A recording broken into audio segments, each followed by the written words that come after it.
Welcome to Michelle's Making. Hope you're ready for coffee, crafts, cookies, and cocktails. Let's get going. Welcome and welcome back to those of you returning. I really do appreciate it. I hope you like what you see. Give the video a thumbs up, share with your family and friends, and don't forget to subscribe. Today is National Personal Chef Day, so if you happen to be fortunate enough to enjoy the services of a professional chef, I hope you recognize them today. It's also Corn Fritter Day. Doesn't that sound yummy? Maybe corn fritters for dinner tonight.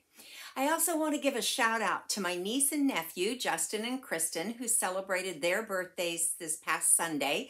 Now, they celebrate their birthday together, but they're not twins. They're 2 years apart in age, but they do have the same birthday. We have quite a few of those in our family. In fact, next week, my grandson Logan and my brother-in-law Louis celebrate their birthdays on the same day. So I hope you all have a great birthday, and any of you other July birthdays out there, enjoy.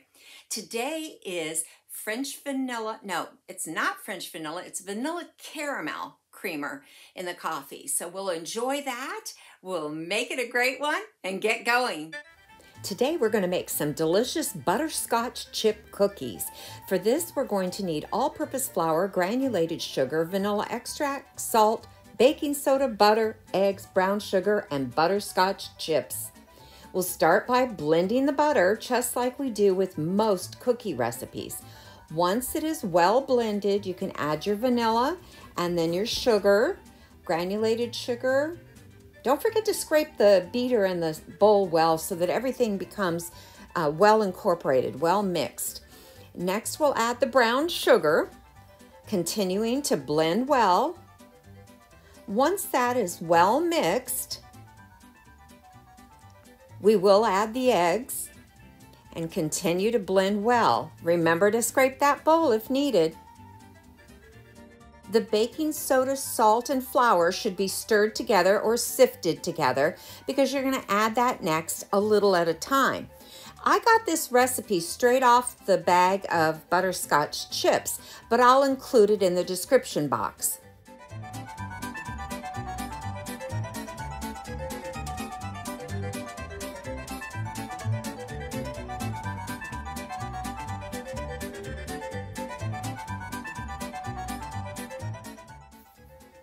Once everything is well blended, you'll scrape the beater and stir the butterscotch chips in by hand. I had run out of parchment paper and I did not grease the cookie sheet, which I should have done because I did end up with a few crumbled cookies. But nonetheless, they tasted good, broken or not. This recipe did not call for chilling the dough before baking, but I think it might have been better to do that. The cookies spread a little bit, and when the dough is well chilled before baking, they don't spread as much. So that's a little hint to keep in mind for future. But you bake them at 375, and there we have it, our delicious butterscotch cookies. Next, we're going to make a Picket Planter using this metal bucket or planter that I had picked up from my neighbor at their yard sale. They sell these at Walmart for $5 and he sold it for $2 and it didn't look like it had been used, so I felt like I got a bargain. And then I used these garden stakes that I had picked up at Home Depot, a pack of 12 pointed stakes, just like a picket fence. I started out using E6000 to glue the pickets to the side of the planter, but after I did a few, I realized I was going to paint those, and it probably would be easier to paint them before gluing them to the side of the planter.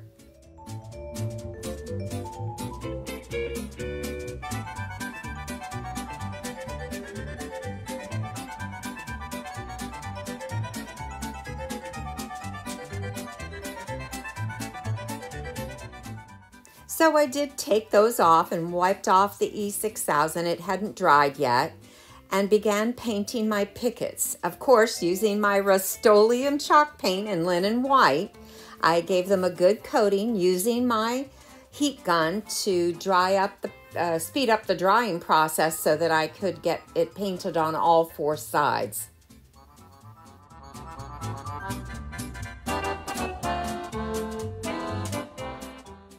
once the paint was dry, I did use my sanding block to sand all of the edges and the pointed end to give it a little distressed look. But I also decided to use my antique wax and give it some distressing with that. And I kind of went a little darker around the edges and just fairly light in the middle. But again, doing this type of distressing is up to your individual eye. So whatever looks good to you is what you do.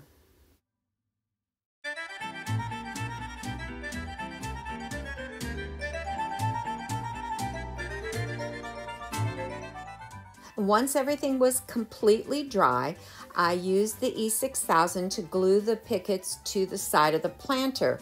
I only had enough pickets to go around half of the planter, which really I thought was going to be fine because I was going to use it outside with my other plants and you wouldn't really see the back side of the planter anyway.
Once this had dried, I took some jute cord that I don't remember where I got this, it's just in my craft stash, but I decided to wrap it around the middle of the planter. I went around a few times, looked at it, and wondered, should I go around again? And I did, and just tied it in the middle in a knot. In retrospect, I do kind of wish that I had tied the knot in the back because I wasn't going to do anything with it except tie a knot. And I may go back and change that, but as it is, I left the knot in the front, which was fine and it looked good.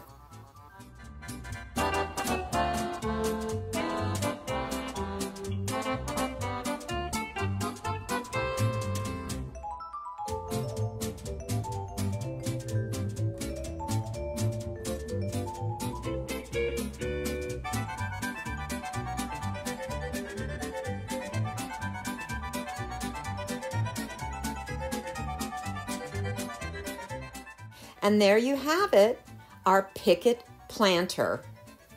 Now remember, we're still celebrating Christmas in July. So in honor of that, I'm going to make a Believe banner. Well, I'm not really making it because it actually existed. This is a banner. It's little metal stars with the word Believe on it. And it hung on a metal strip on my back porch for years and years. And it was looking so rusty, as you can see, that I decided to just give it a makeover. So I took the letters off of the piece of metal that was holding it that was really too rusty to save, and it began sanding them off with my sanding block so that I could get it clean enough to paint. So using the Waverly chalk paint in the color Steel and the color Elephant, I did a sponging technique. First, I did the back of the star, and I did it with the darker color, which is the Elephant, and then went over it lightly with the Steel color.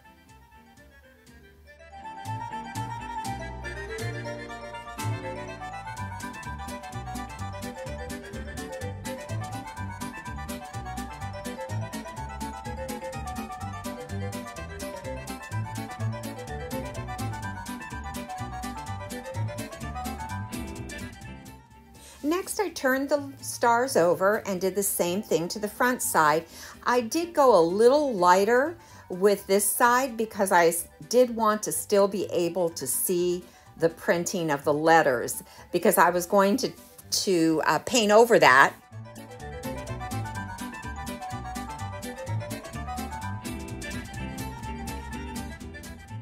And you can see here that the letters are still visible, so you can see where I'm going to paint. I just used apple barrel acrylic paint in the color white and traced over my letters.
I did do 2 coats over the letters, and once that had all dried completely, I took some spray adhesive and I was going to spray them and sprinkle glitter on them. So I started out with the stars to see how that would look, and I do apologize, the first one is out of frame, but you can see here I sprinkled the glitter on. But that adhesive was an older can, and even though this is an old can, it still works great. So I took out a different type of spray adhesive and sprayed all of the letters and sprinkled them all with glitter.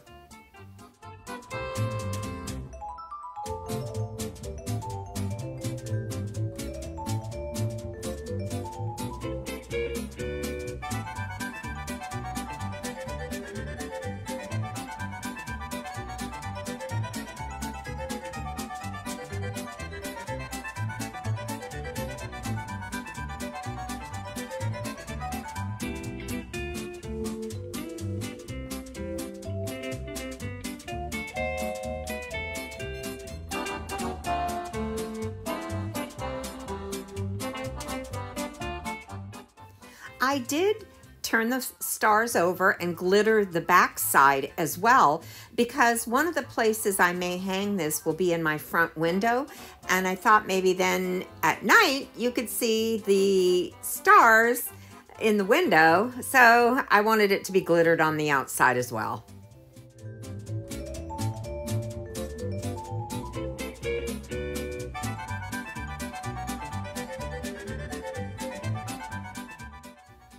I decided to string these on some silver gray ribbon I'd picked up at Dollar Tree.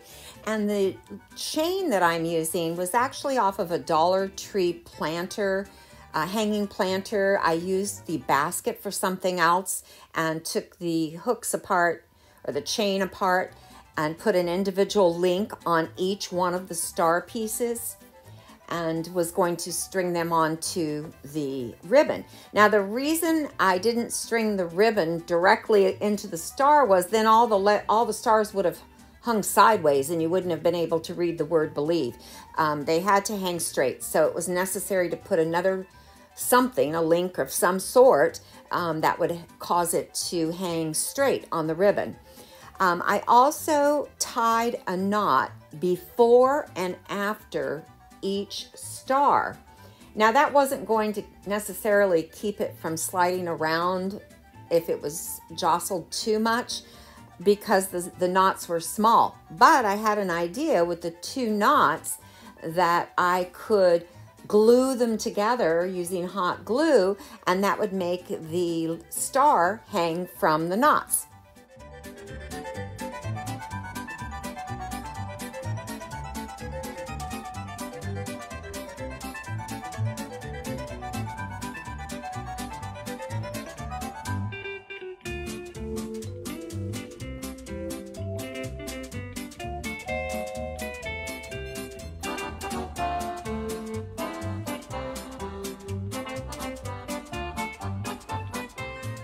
Here you can see I just used a dab of hot glue on the knot, pushed the other knot into it, and it made a cute little hanging knot for each letter.